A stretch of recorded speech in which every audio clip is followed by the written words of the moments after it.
ಎಲ್ರಿಗೂ ನಮಸ್ಕಾರ. ನಮ್ಮ ಅಡುಗೆ ಚಾನೆಲ್ಗೆ ಸ್ವಾಗತ. ಇವತ್ತಿನ ವಿಶೇಷ ಸ್ವಲ್ಪ ಡಿಫ್ರೆಂಟಾಗಿ ಕೋಸಂಬರಿ ರೆಸಿಪಿ. ಈ ರೀತಿಯಾಗಿ ಒಮ್ಮೆ ಟ್ರೈ ಮಾಡಿ, ಖಂಡಿತವಾಗ್ಲೂ ಇಷ್ಟ ಆಗುತ್ತೆ. ಮೊದಲನೇ ಸ್ಟೆಪ್ಪಲ್ಲಿ ದೊಡ್ಡದಾಗಿರೋದು ಬಟ್ಲೆ ತಗೊಂಡಿದ್ದೀನಿ. ಇದು ತೆಳುವಾಗಿ ಉದ್ದುದ್ದವಾಗಿ ಕಟ್ ಮಾಡಿ ಇಟ್ಕೊಂಡಿರೋ ಸೌತೆಕಾಯಿ, ಕ್ಯಾರೆಟು.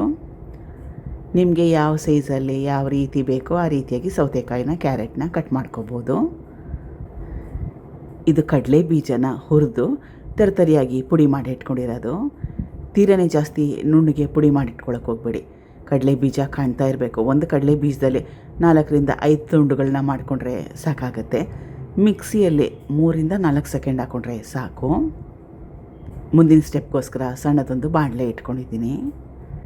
ಎಣ್ಣೆ 1 ಚಮಚದಷ್ಟು, ಸಾಸಿವೆ, ಮನೆಯಲ್ಲಿ ಬಿಳಿ ಎಳ್ಳಿದ್ರೆ ಅದನ್ನು ಕೂಡ ಉಪಯೋಗ ಮಾಡ್ಬೋದು. ಸಣ್ಣದಾಗಿ ಕಟ್ ಮಾಡಿ ಇಟ್ಕೊಂಡಿರೋ ಬೆಳ್ಳುಳ್ಳಿ ಹಾಗೂ ಕರಿಬೇವಿನ ಸೊಪ್ಪು. ಇದು ಚಿಲ್ಲಿ ಫ್ಲೇಕ್ಸು. ಒಣಮೆಣಸಿನ್ಕಾಯಿನ ಮಿಕ್ಸಿಯಲ್ಲಿ ಒಂದು ರೌಂಡ್ ಹಾಕ್ಕೊಂಡ್ರೆ ಈ ರೀತಿಯಾಗಿ ಆಗುತ್ತೆ. ಹಾಕ್ಕೊಂಡಿರೋ ಒಗ್ಗರಣೆನ ಸೇರಿಸ್ಕೊಳ್ತಾ ಇದ್ದೀನಿ. ಕೊತ್ತಂಬರಿ ಸೊಪ್ಪು, ಇದು ಹನಿ ಜೇನುತುಪ್ಪ 1 ಟೇಬಲ್ ಸ್ಪೂನಷ್ಟು. ಇದನ್ನು ಆಪ್ಷನಲ್ ಆಗಿ ಇಟ್ಕೊಳ್ಳಿ, ಇಷ್ಟ ಇದ್ದರೆ ಹಾಕ್ಕೋಬೋದು, ಇಲ್ಲಾಂದರೆ ಬೇಡ. ಸ್ವಲ್ಪ ಇದನ್ನು ಹಾಕ್ಕೊಳ್ಳೋದ್ರಿಂದ ಹುಳಿ ಖಾರವಾಗಿ ಸಿಹಿಯಾಗಿ ಚೆನ್ನಾಗಿರುತ್ತೆ. ಸ್ವಲ್ಪ ಡಿಫ್ರೆಂಟಾಗಿ ಕೂಡ ಇರುತ್ತೆ. ರುಚಿಗೆ ತಕ್ಕಷ್ಟು ಉಪ್ಪು, ಲಿಂಬೆ ರಸ. ಉಪ್ಪು ಹುಳಿನ ಬಡ್ಸೋಕ್ಕೆ ಮುಂಚೆ, ತಿನ್ನೋಕ್ಕೆ ಮುಂಚೆ ಹಾಕ್ಕೋಬೇಕು, ಇಲ್ಲಾಂದರೆ ಸೌತೆಕಾಯಿ ನೀರು ಬಿಡುತ್ತೆ, ಟೇಸ್ಟ್ ಕೆಟ್ಟೋಗುತ್ತೆ. ಟೆಕ್ಸ್ಚರ್ ಕೂಡ ಸೌತೆಕಾಯಿದು ಕೆಟ್ಟೋಗುತ್ತೆ.